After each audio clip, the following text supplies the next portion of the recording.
Existe um quadro que é motivo de muita discussão. Discussão entre médico e paciente, entre médicos, entre médico e familiares. E esse quadro é o que a gente denomina de delirium. E aqui é com UM no final, não é delirio. Eu vou falar um pouco dessa diferença. Mas o que vem a ser esse delirium? Delirium é um quadro de confusão mental, um quadro confusional em que o paciente ele começa a ter uma desorientação, não sabe que dia que é, não sabe qual a data, não sabe o ano, o mês, não sabe onde está. É um quadro de desorientação. É um quadro em que a pessoa tem uma dificuldade de focar a atenção. É um quadro em que a pessoa ela vai ter uma certa sonolência. Mas o que é esse delirium? Qual a causa disso? E aí é onde mora o grande desconhecimento de muitas pessoas. Porque saber reconhecer que uma pessoa está confusa, qualquer pessoa sabe reconhecer. Ah, ele está confuso, ele está falando coisas sem sentido. O leigo sabe disso, qualquer um sabe disso. Mas por que é tão importante reconhecer esse quadro? Vamos lá. Principalmente em idosos, o idoso, quando ele tem uma infecção, ele normalmente não faz febre. Ele não vai fazer uma febre igual um adulto ou igual uma criança. O que às vezes manifesta é uma confusão mental. É uma confusão mental que a gente dá o nome de delirium, inclusive. Só que o delirium não é só secundário a uma infecção. O delirium pode ser secundário, por exemplo, ao uso de vários remédios, pode ser secundário à desnutrição, pode ser secundário a uma desidratação, ao que a gente chama de distúrbio hidroeletrolítico. Então existem várias condições que podem resultar no delirium. E aí, você que lida com idoso, você que tem um familiar idoso, isso já aconteceu comigo. Meu pai já apresentou delirium, minha avó, que já é falecida, apresentou um quadro de delirium que eu vi. É importante você saber reconhecer isso, porque o delirium é como se fosse um sinal de alarme de que algo está errado com o idoso ou com aquela pessoa. Eu falo idoso de novo, porque é mais comum em idosos. E esse sinal de alarme significa que essa pessoa ela merece uma atenção. E olha o detalhe. Embora ele esteja falando de forma muito confusa e às vezes começa a ter o que a gente chama de alucinação visual, ver coisa que não existe, essa pessoa ela precisa não de um psiquiatra nesse primeiro momento, mas sim de uma emergência clínica, um hospital que tem uma emergência, para investigar melhor o que é a causa desse quadro de confusão delirium. E eu falo que é motivo de confusão porque eu muito tempo atuei em emergência psiquiátrica e às vezes chegava um idosinho lá super confuso. E aí eu falava para a família, olha, ele está confuso assim, ele está vendo essas coisas, mas isso não é psiquiátrico, isso aí é alguma infecção, algum quadro físico mesmo, não mental, se é que a gente pode separar, que está fazendo ele apresentar todo esse quadro. E aí a gente tem que investigar, porque se eu não trato isso, isso tem um risco de evoluir para óbito. E aí eu explicava isso, às vezes a família não entendia, e aí gera toda uma confusão. Mas eu quero colocar aqui de forma bem didática para você. Olha aqui comigo. O que eu estou falando é desse quadro característico de delirium. Percebam que é com UM no final, diferente do que a gente chama de delírio. Delírio. E qual que é a diferença, Danilo? Quando a gente fala em delirium, aqui a gente está falando de uma síndrome. Isso é uma síndrome, é um conjunto de sinais e sintomas. E uma síndrome, e essa síndrome tem que ter o quê? Aqui, pelo menos para ser delirium, alteração do nível de consciência, alteração da consciência, tem que ter desorientação e tem que ter o que a gente chama de alteração de atenção. Então a pessoa aqui ela vai ficar com prejuízo atencional. Lógico que dentro dessa síndrome que é o delirium, esses aqui são os principais. Eu posso ter também, o que não é o principal aqui para caracterizar, eu posso ter alucinações, posso ter alucinação e posso ter o delírio aqui dentro. Olha, às vezes a pessoa fica confusa quando eu chego nesse ponto, porque quando eu falo síndrome é um conjunto de sinais e sintomas. Então tem alteração do nível de consciência, tem que ter um quadro de dificuldade de atenção. Então a gente está conversando com o idoso aqui, ele não presta atenção na gente, ele começa a ser distraído por estímulos externos. E ele vai ter uma desorientação, você vai perguntar que dia que é hoje, da semana, do mês, ele não vai saber a data, o horário, não sabe dessas questões, não sabe nem onde está. às vezes fala que está na casa de uma outra pessoa, sendo que na verdade está no hospital, está no quarto, mas acha que está fora de casa. Então isso aqui tem que ter para ser delírio 1. E dentro desse quadro, a gente vai ver muitas vezes, embora não seja específico para o diagnóstico, a gente vai ver uma alucinação, e principalmente alucinação visual.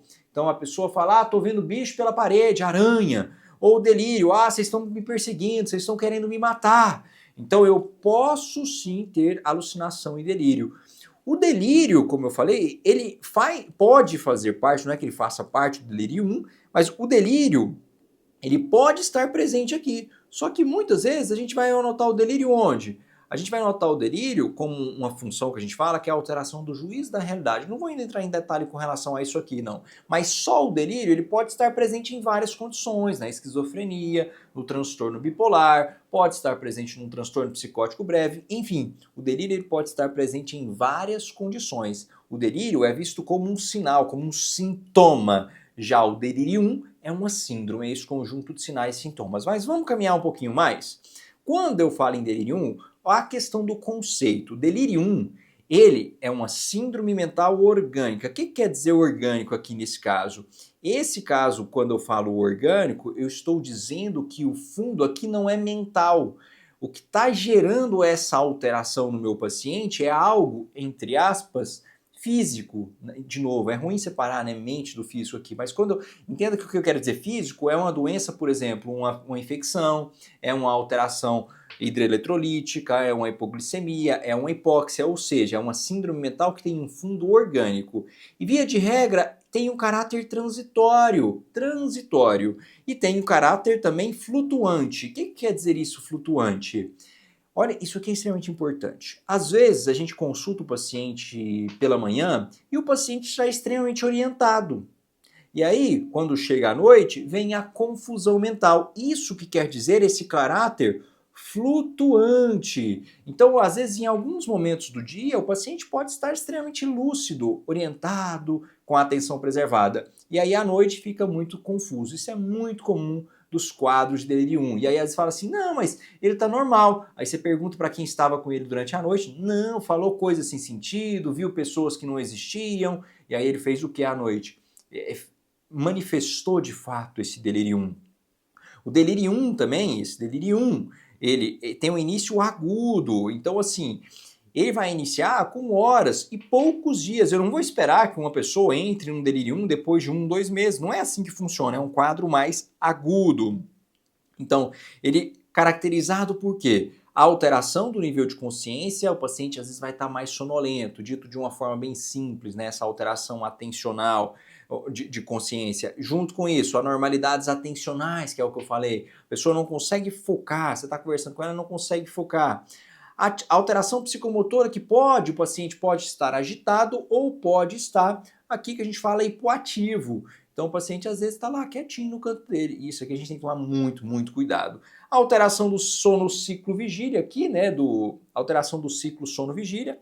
O que acontece aqui? Ou seja, o paciente fica acordado à noite, dorme durante o dia, fica com essa alteração no seu sono e na desorientação.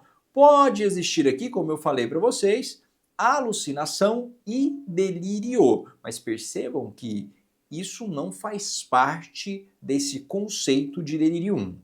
A gente tem para delírio 1 alguns fatores que são predisponentes e aqueles precipitantes. Ou seja, predisponentes são fatores de risco e o precipitante é o que faz com que o delírio 1 aconteça. E aí, dentro dos fatores que predispõem, eu já falei idade é o mais comum. Idade, sexo masculino. Então é muito comum apresentar esses quadros confusionais em idosos. Paciente que já tem uma demência aumenta o risco, prejuízo cognitivo, história de delírio 1 no passado, imobilidade, história de quedas, baixo nível de atividades no dia a dia, prejuízo na audição, na visão, isso aumenta o risco de delírio 1, desidratação, desnutrição, uso de múltiplas drogas, o uso de álcool ou outras doenças clínicas pré-existentes, como doença hepática, doença neurológica, AVC. Tudo isso são fatores de risco. Agora, em algum momento vai surgir um fator que vai ser o gatilho para abrir o quadro de delírio 1, que aí é o que a gente fala que são os fatores precipitantes, é o gatilho. Então, às vezes já é idoso e aí vem o quê? Vem o que eu quero destacar aqui é isso aqui, ó, infecção. infecção. Esse é um dos principais gatilhos para abrir um quadro de delírio 1. Mas pode ser o que mais? Pode ser uma anemia, pode ser uma hipóxia, pode ser uso de fármacos, né, antialérgico. Antialérgico tem que tomar muito cuidado, tá? Tratamento polimedicamentoso, febre pode dar. Na minha infância, eu lembro que eu tive um quadro de confusão mental. Eu acredito que foi delírio 1, né? Eu era muito novo, assim, então eu tenho uma vaga lembrança. Desidratação, estado nutricional deficiente, perturbação metabólica. Olha que interessante isso aqui, ó. Cirurgia ortopédica e cirurgia cardíaca. Então, às vezes, uma cirurgia de grande porte pode fazer o indivíduo precipitar um quadro de delírio 1. Fatores ambientais, como internação em UTI, contenção física, paciente muito agitado, pode precipitar, uso de catéter urinário, múltiplos procedimentos, dor também pode precipitar, estresse emocional e privação de sono. Então são vários fatores que podem precipitar esse delírio 1, ou seja, como o delírio 1 é uma causa, é uma síndrome, eu tenho que identificar o que está causando essa síndrome, e são várias possibilidades. E aí é onde o que o médico tem que fazer? E primeira coisa, o profissional, a pessoa tem que reconhecer a síndrome. Ah não, isso é um delírio 1. Ah, Danilo falou que isso é um conjunto de sinais e sintomas. Não tem uma causa específica. Quando eu falo assim, delírio 1, a causa é essa. Não, ainda não tenho. Então eu tenho que investigar o que está causando isso. Então eu tenho que reconhecer e buscar pelo evento que desencadeou esse delírio 1. E aí é onde a gente recorre muitas vezes a exames de sangue ou exames complementares que não necessariamente serão exames de sangue. Hemograma, eu vou conseguir ver anemia, eu vou conseguir ver um quadro infeccioso. Glicemia, eu vou conseguir ver se é uma hipoglicemia. Eletrólitos, às vezes é uma hiponatremia, uma alteração no sódio, uma alteração em outro sal, né? Uma alteração em potássio, cálcio, enfim. Vou ver o que? Ureia e creatinina para avaliar a função renal. Vou avaliar a função hepática, vou avaliar a função da tireoide, tenho que investigar se não é uma sífilis com manifestação do sistema nervoso central, uma neurosífilis. HIV também pode dar essa manifestação do sistema nervoso central. Gasometria arterial aqui, né? Eu posso investigar ali inicialmente só com a oximetria, que é menos invasivo. A oximetria eu consigo ver que está com hipóxia. Olha que interessante. Também é importante fazer um eletrocardiograma para ver se esse paciente não está infartando e a manifestação está sendo delírio 1. Raio-x de tórax para fazer um rastreio, por exemplo, de uma pneumonia. E o EAS seria para uma infecção urinária, né, uma infecção de urina. E aí eu posso, sim, a depender da clínica do paciente, da história, fazer alguns exames adicionais, como uma urocultura e antibiograma, hemocultura, eletroencefalograma, punção lombar, às vezes pensando ali num quadro, né, de meningite, tomografia computadorizada ou ressonância, rastreamento de drogas na urina, se eu estou suspeitando que pode ser induzido por drogas, níveis séricos de medicação, por exemplo, uma medicação que um lítio, né, o carbonato de lítio, pode aumentar demais e ser tóxico, concentração de vitamina B12, que pode dar uma hipovitaminose aqui. Então aí eu estou complementando a minha avaliação. Mas ok, Danilo, agora eu identifiquei a causa desse delírio 1. Era uma infecção, fiz um hemograma, fiz um EAS aqui e vi que é uma infecção. Então o que eu faço? Eu trato essa infecção. Ah, Danilo, mas o paciente está muito agitado. Então, a primeira coisa, o meu foco é o quê? Assim, meu foco é resolução do fator que precipitou. E aí, lógico, eu vou ter medidas não farmacológicas para manter a segurança desse paciente. E além de entrar com tratamento para infecção, aqui, às vezes, vai ser necessário eu entrar com um medicamento porque o paciente está fazendo um quadro de delírio, está muito agitado. E aí, uma medicação que é muito comum a gente prescrever é o haloperidol. Lógico aqui dose baixa, porque eu tenho alguns riscos, né?